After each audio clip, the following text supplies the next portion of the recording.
Hello, everyone. I'm Alicia Acuna, along with Kat Timp, Griff Jenkins, Tom Shalhoub, and Charlie Hurt, and Kat Timp. And welcome to the Big Weekend Show. The big story tonight, the Biden family drama comes to a head this week. The House could vote on an impeachment inquiry resolution into President Biden. Plus, his son Hunter's subpoena to appear for a congressional deposition is just 3 days away. And then there is a new criminal charge again. Then there are those new criminal charges against Hunter that Biden managed to avoid answering any questions about all weekend long while rubbing elbows with Hollywood elites. Mr. President, any comment on the new charges against your son, Mr. President? Fox News correspondent Lucas Tomlinson has new reaction from the White House tonight. That's right. And Alicia, President Biden has not spoken about his son Hunter's second indictment since leaving for the West Coast on Friday. Hunter Biden has been charged with 3 felonies and 6 misdemeanors over his failure to pay $1.4 million in taxes.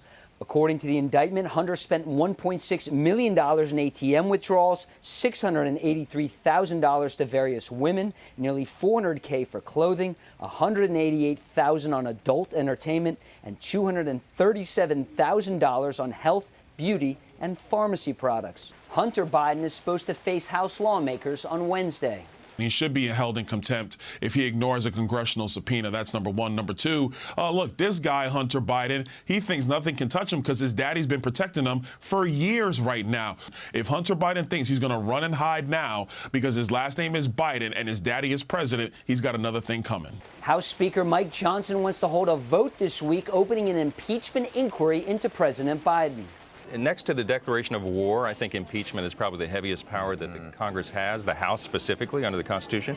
So we have to be very methodical and careful and follow the facts. Where they lead the impeachment inquiry is the next necessary step because the White House is now stonewalling our investigation. White House officials insist this is all nonsense. They don't have any evidence of any wrongdoing because there isn't any evidence of wrongdoing.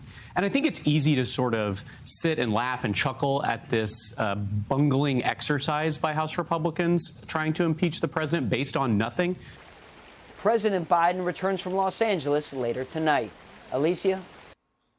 Thank you so much, Lucas Tomlinson. So this is, from a Republican standpoint, you could say this is kind of like an early Christmas present for the GOP. This coming week, we have the vote on the impeachment inquiry. We have the Hunter Biden charges. But, you know, on the impeachment inquiry, Charlie, I think there could be an argument that the White House kind of brought this on themselves, right? Because part of the reason this is happening, GOP lawmakers say, some from moderate districts, is because the White House has been stonewalling Congress, ignoring these subpoenas and saying that this is a completely invalid investigation.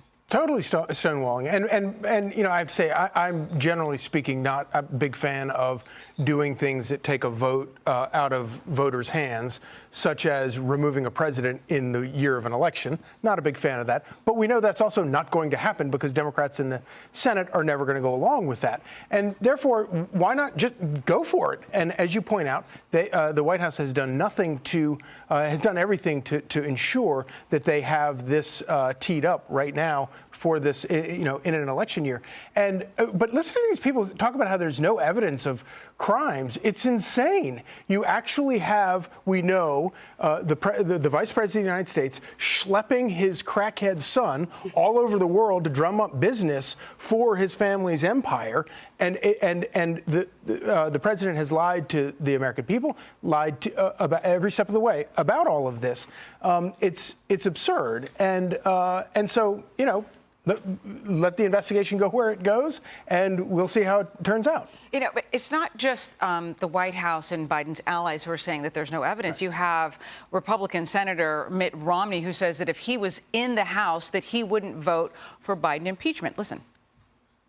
I think before you begin an impeachment inquiry, you ought to have some evidence, some inclination that there's been wrongdoing. If I were in the House, I'd vote against it. President Biden's son, Hunter, is obviously been a very unsavory person and has had some extremely damaging personal foibles, including a drug habit and so forth.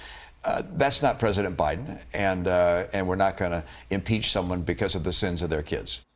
So, Tom, he had a lot going on there in that statement that he had to say. You know, he took the time to really, like, hit Hunter Biden, but it was a little protective over the president and saying that there really wasn't any evidence. But it's also interesting because as a Republican, Mitt Romney was the only Republican who voted to impeach Trump twice. He is always marketing himself as being above the fray, but he is the fray. And yeah, he voted to impeach the president and that phony insurrection charge. But there's plenty of evidence here, and he acts like he's never seen any of this thing. Like this is all about hookers and booze and the president's son. Everybody knows it's about the president. We have witnesses, like Charlie said. We've got people, witnesses. We've got checks. We have an operation that was essentially a criminal operation taking money from foreign powers, and we have emails to the big guy. I mean, I'm not a lawyer, but I feel like I could prosecute this case. Give me 12 people, and I would be able to make my case. It's not that hard. Yeah, and we hear a lot from the president's allies that, the president wasn't, like, tied up in this. But then we also hear, Kat, alternately, that they are so close and he's so protective. And he was always there with him in his life as he was battling addiction, which is also at the same time that, according to Hunter Biden's own memoir, that he was, like, living in this fog in 2018 when he was supposed to be paying his taxes. And that's how prosecutors, they were able to write their indictments based on the book. Right. Yeah, totally. But that actually kind of goes to show just how above it he clearly thought that he was. I mean, you must have thought about these things, right? You write a book. It's not just something you impulsively kind of share. You go through these editing processes. And he was like, yes, I am certain I want to share this.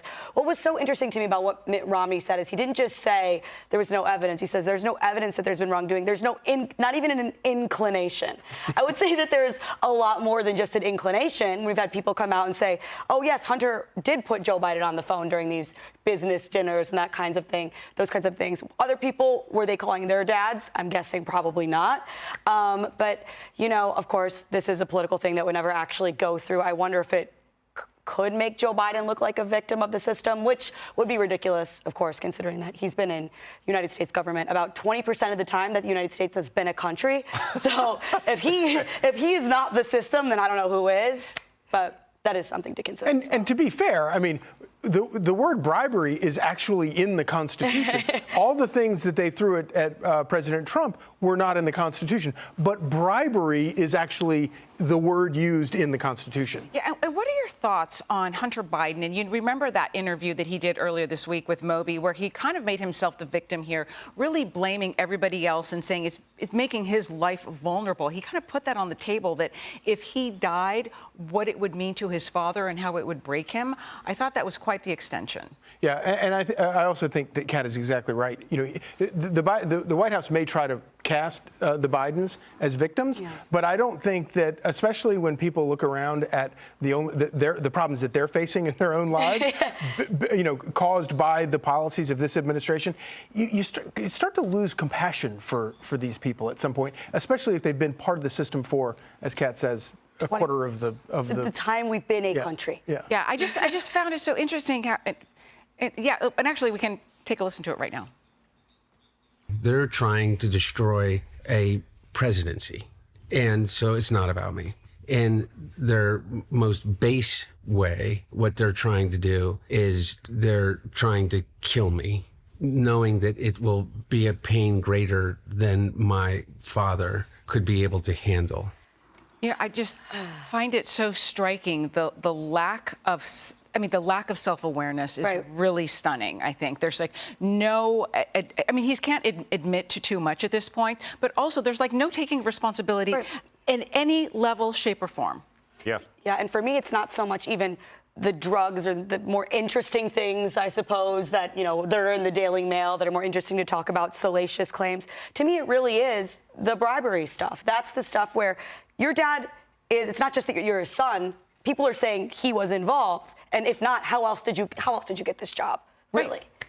Exactly. And I think that's what they're going for. I think if Republicans are smart, they're going to say, we don't care about the drugs, the sex, the other stuff. We care about the fact that he and his father were basically committing crimes, and they were selling themselves to foreign governments, essentially cashing in on their role in government. And I think once they get Hunter and these prosecutions go forward, they can then use that to prosecute Joe. I think that's what they're going for. I would hope that's what they're doing. It's going to be a big week. Yeah. Hey, Sean Hannity here. Hey, click here to subscribe to Fox News YouTube page and catch our hottest interviews and most compelling analysis. You will not get it anywhere else.